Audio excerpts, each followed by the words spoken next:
तीन लक्षण ईर्ष्यालु व्यक्ति के हैं। सबसे पहला लक्षण है वो आपसे जब बात करेगा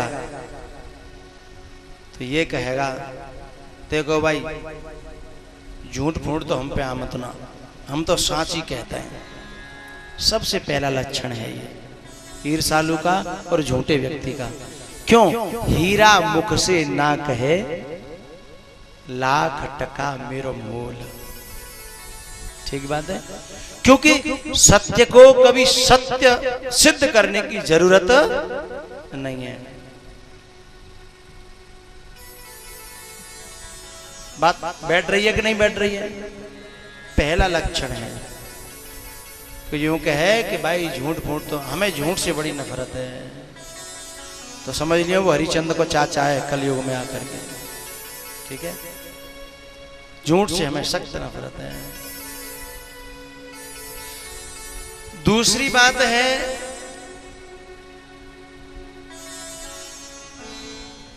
आपके व्यक्तिगत स्वार्थों की चर्चा करेगा। वो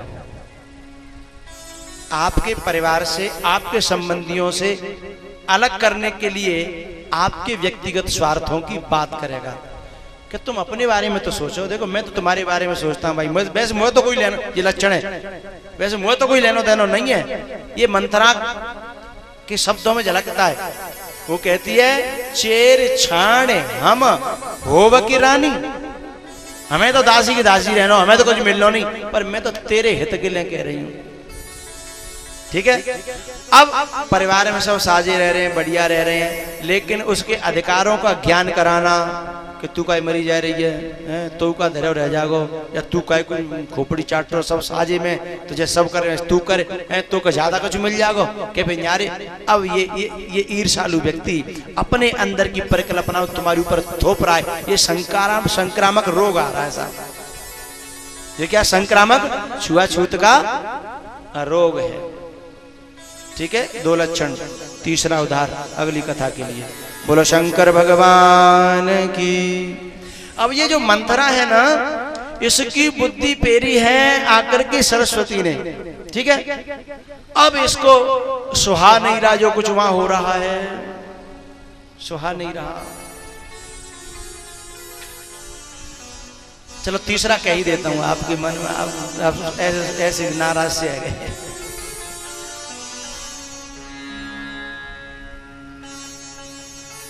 तीसरे ईर्ष्यालु व्यक्ति की पहचान है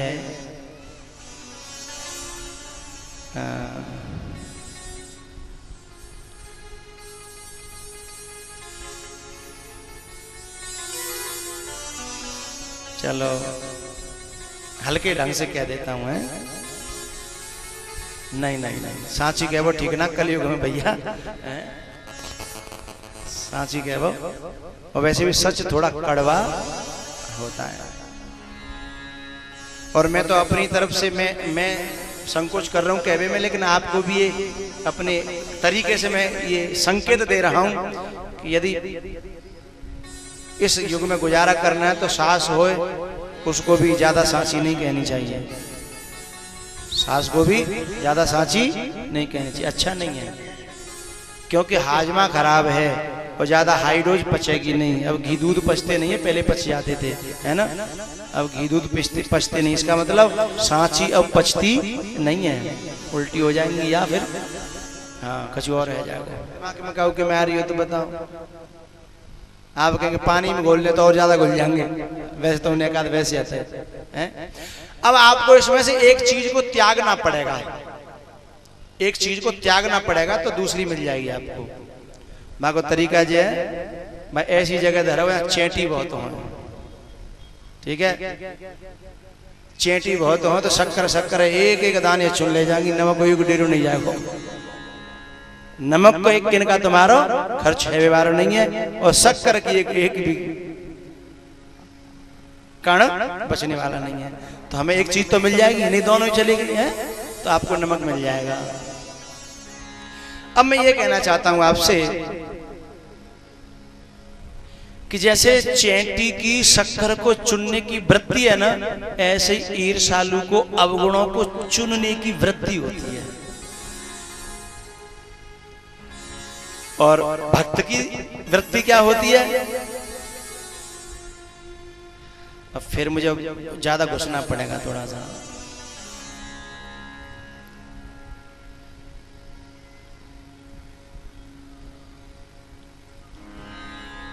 मैं थोड़ा चलता हूँ, थोड़ा लेकर के आपको वाल्मीकि जी के पास में।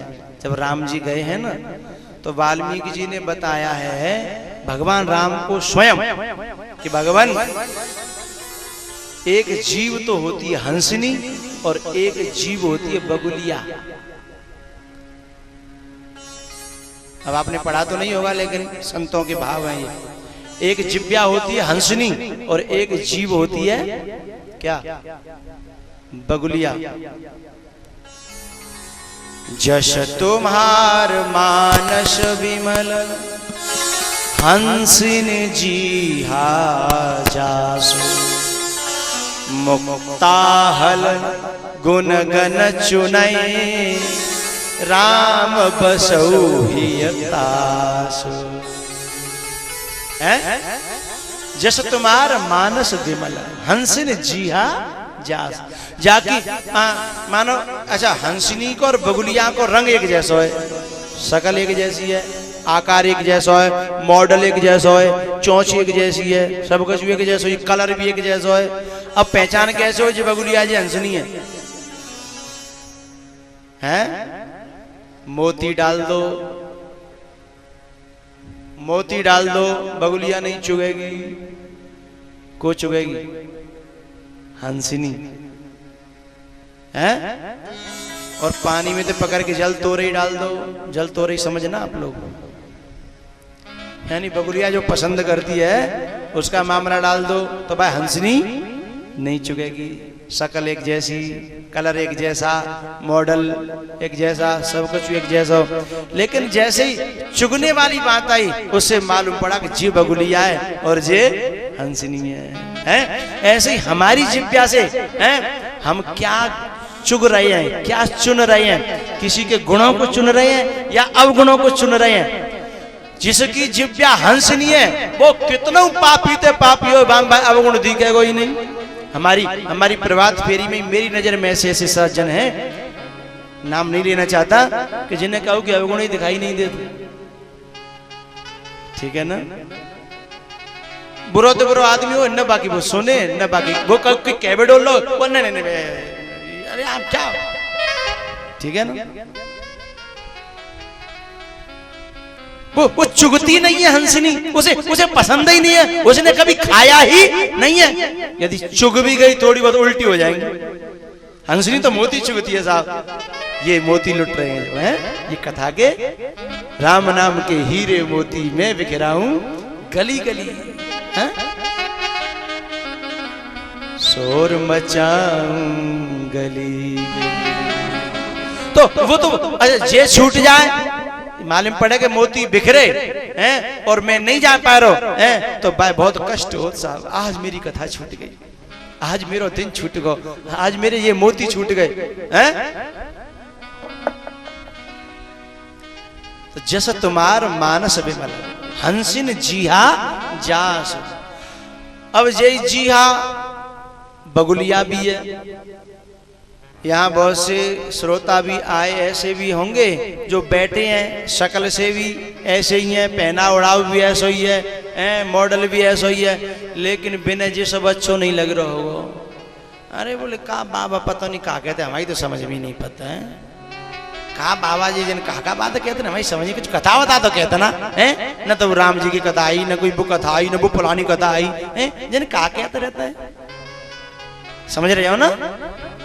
अब बिनकी जो बगुलिया है वो खुराक मिले, आला वाली ढोला वाली फलानो ढिकानो है, तो वो ये आहार मिल गो। अब वो है नहीं तो बगुलिया कह रही कि यहाँ कजू ना चलो, चलो बगुलिया के मतलब हो कजू हती ना है, तो भाई अच्छा नहीं लगेगा, वो चली जाएगी, वो चुगेगी नहीं साहब।